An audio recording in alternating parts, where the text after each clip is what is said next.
Di balik uluran tangan yang sederhana, ada rezeki yang tak pernah disangka.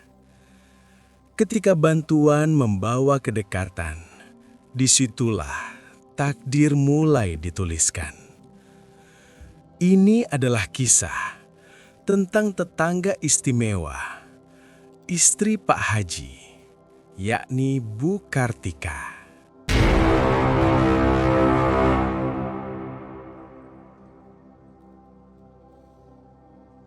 Bisa bantu ibu sebentar nggak? Tanya Bu Kartika membuatku penasaran. Bisa Bu, bisa. Mau dibantu apa ya? Jawabku bersemangat. Ikut ibu dulu yuk, ajak beliau yang langsung kuikuti. Kini aku masuk ke dalam rumah Bu Kartika yang nampak megah dengan berbagai interior indah di dalamnya. Tapi rasanya sepi, karena hanya ada aku dan Bu Kartika di sini. Sebelum mulai ceritanya, mari perkenalkan dengan tokoh utama dalam kisah ini. Tapi semua nama akan disamarkan demi privasi. 5 tahun aku merantau ke pulau seberang untuk bekerja di salah satu perkebunan kelapa sawit. Dan selama itu pula, belum sekalipun aku pulang ke rumah. Biasanya kalau kangen dengan orang tua, aku hanya video call WA memandang wajah mereka.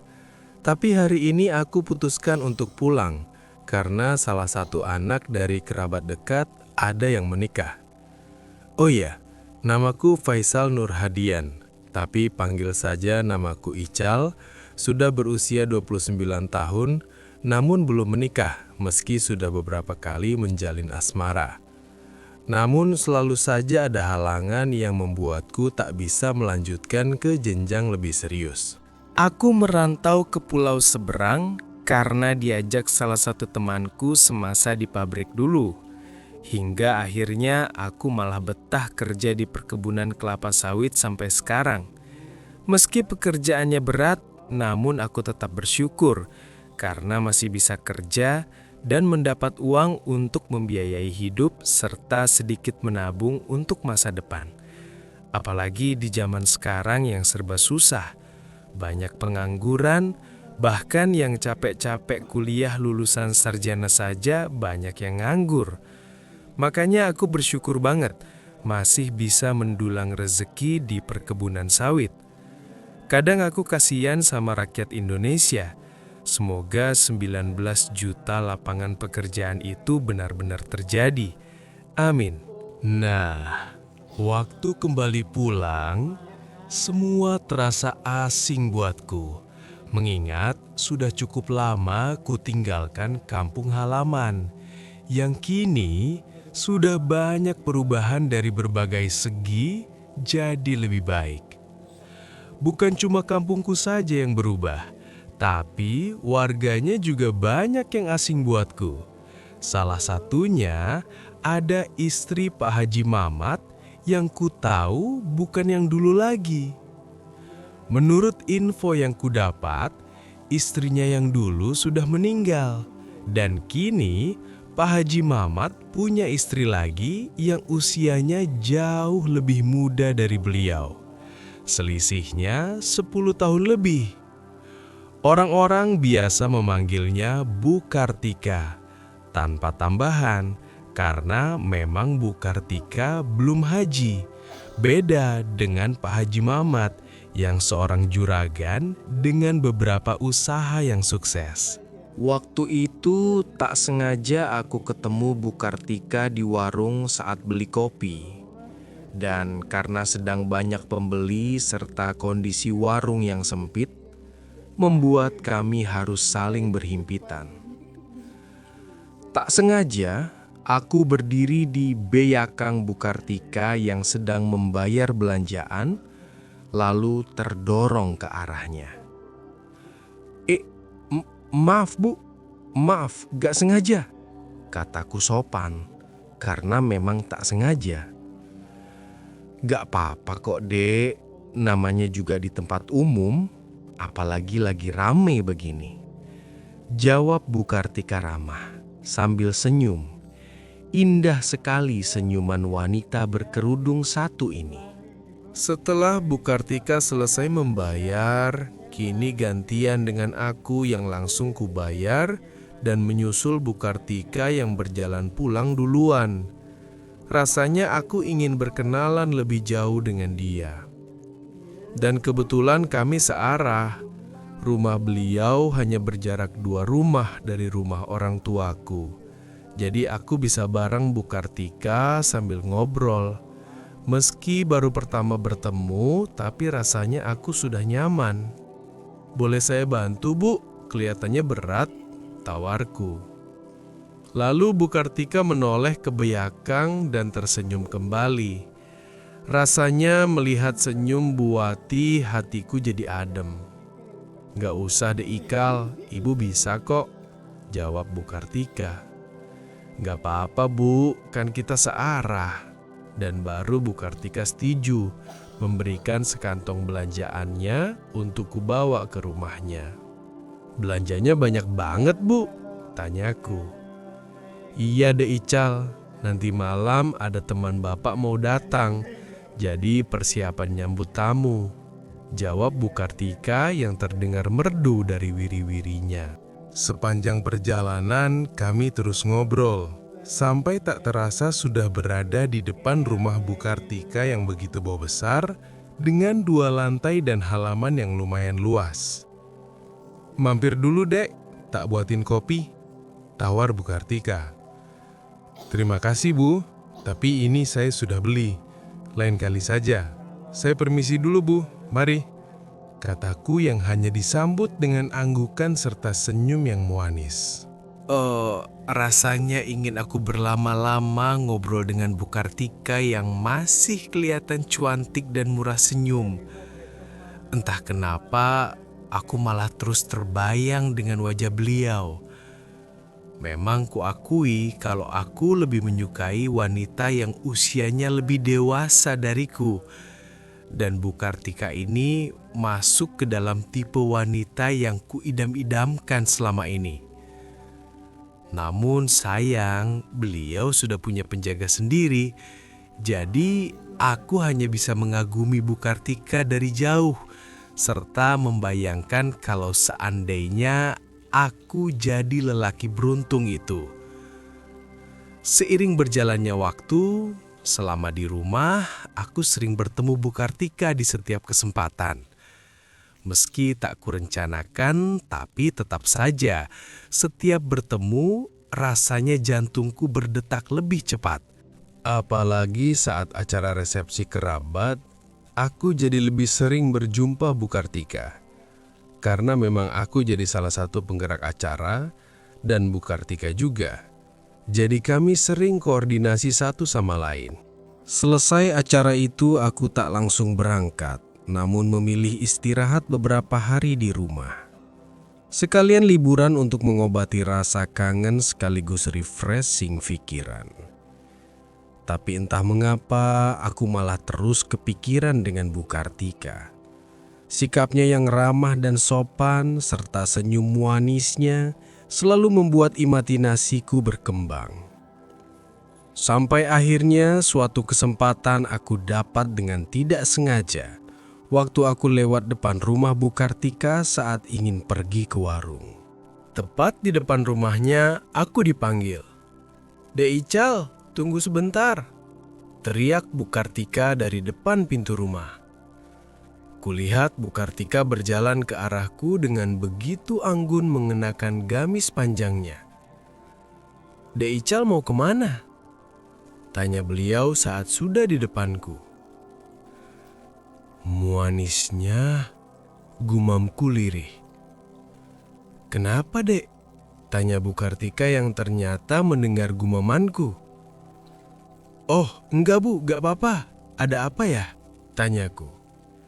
Hampir saja aku malu di depan Bu Kartika, wanita alim yang selama ini selalu aku impikan. "Dek Ical mau kemana?"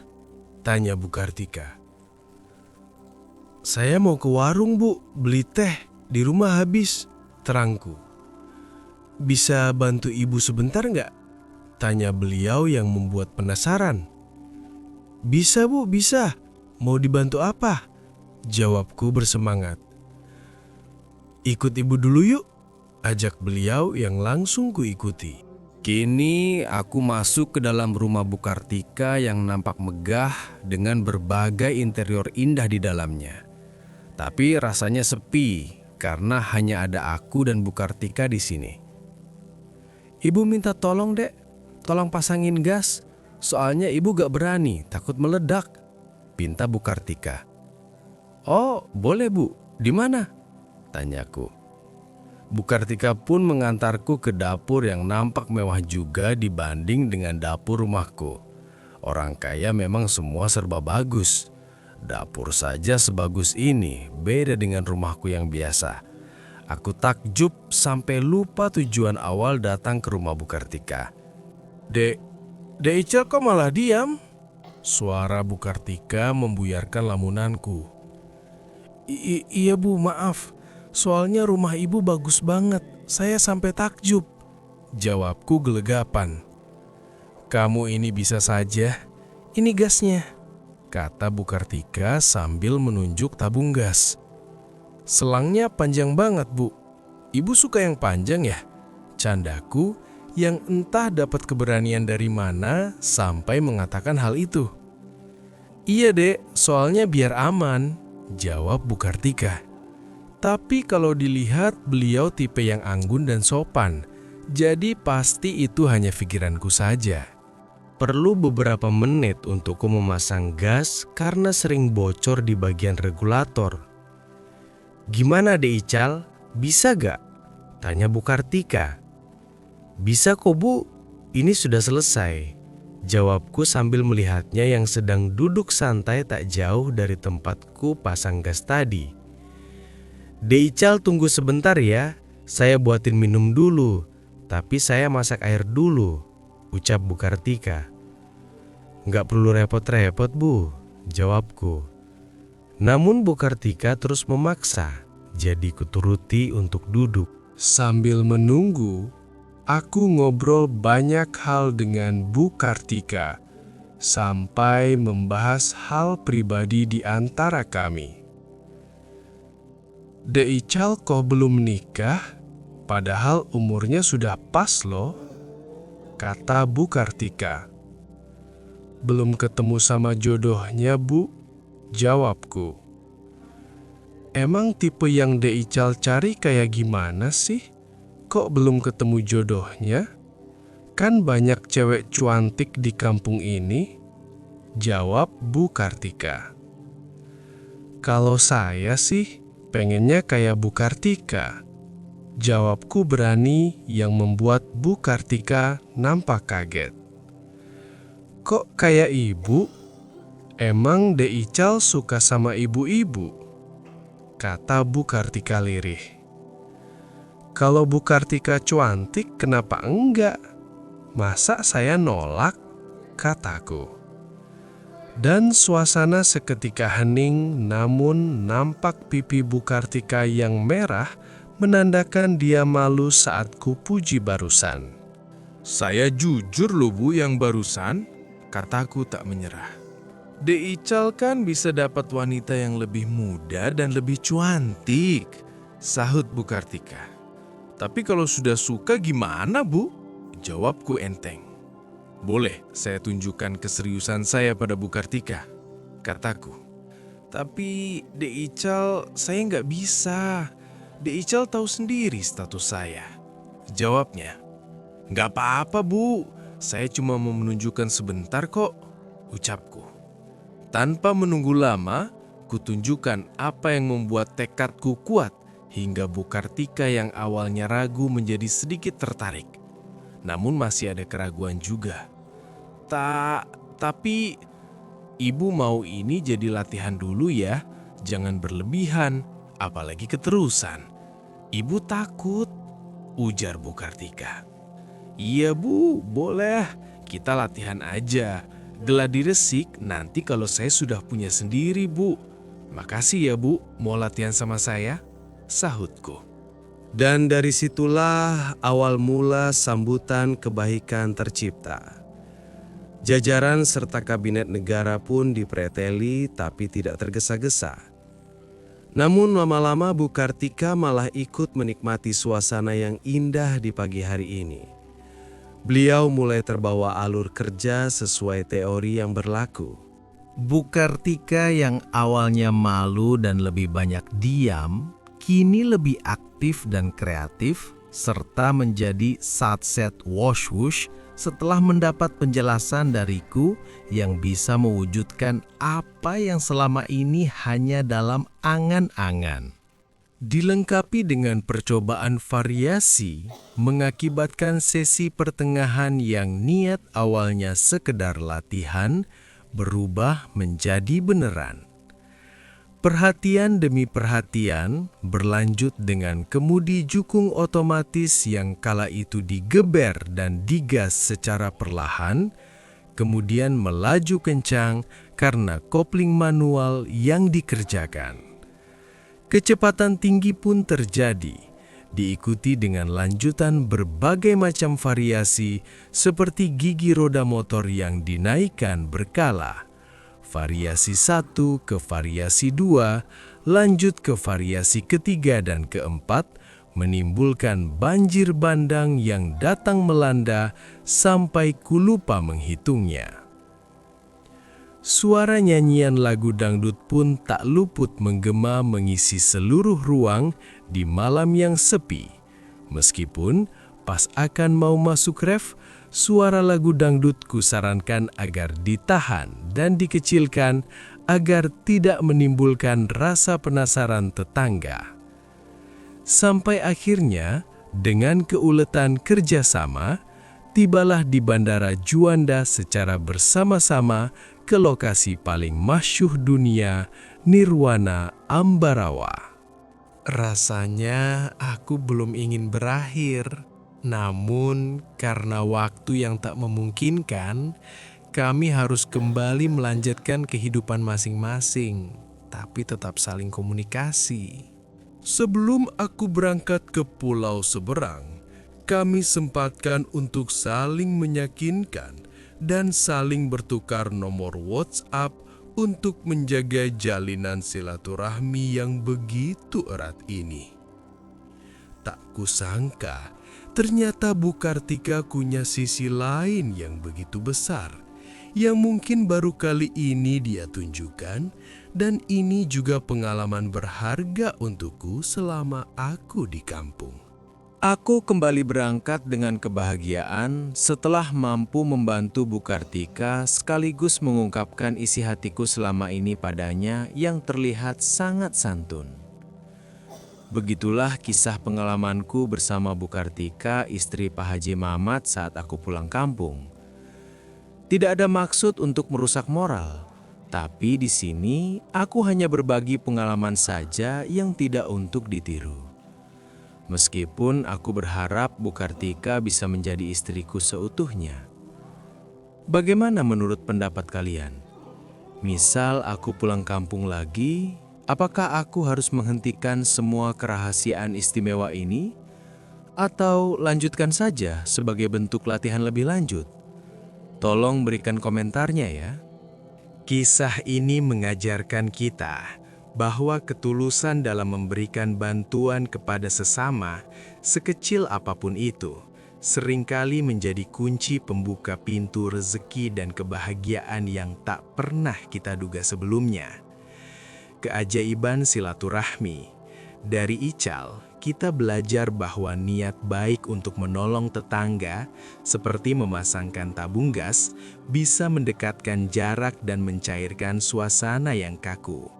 Sebuah hubungan baik seringkali bermula dari kepedulian sederhana. Kejujuran perasaan. Keberanian Ical untuk mengungkapkan kekagumannya secara sopan, mengajarkan bahwa kejujuran, jika disampaikan di waktu yang tepat, dapat membuka sisi lain seseorang yang selama ini tersembunyi. Setiap orang memiliki kerinduan untuk dihargai dan dipuji. Menghargai momen. Pertemuan singkat namun berkesan ini mengingatkan kita untuk menikmati setiap detik kebahagiaan yang hadir dalam hidup, menjadikannya sebagai kenangan indah dan tetap melangkah maju, melanjutkan tanggung jawab masing-masing dengan hati yang lebih ringan. Semoga kita semua senantiasa dianugerahi tetangga yang baik, rezeki yang berkah, dan kebahagiaan yang mewarnai setiap langkah kehidupan kita. Terima kasih sudah mau mendengarkan kisah ini. Di sini tentunya kami sebagai admin tidak ada maksud untuk merusak moral. Tapi di sini channel 48H Silit hanya berbagi pengalaman saja yang tidak untuk ditiru. Ambil baiknya dan buang buruknya dari cerita kisah nyata ini. Semoga hal seperti ini tidak terjadi kepada kita semua, bosku. Dan semoga kita semua dilindungi dari mara bahaya. Sampai jumpa di cerita selanjutnya. Jangan lupa like, komen, share, dan subscribe.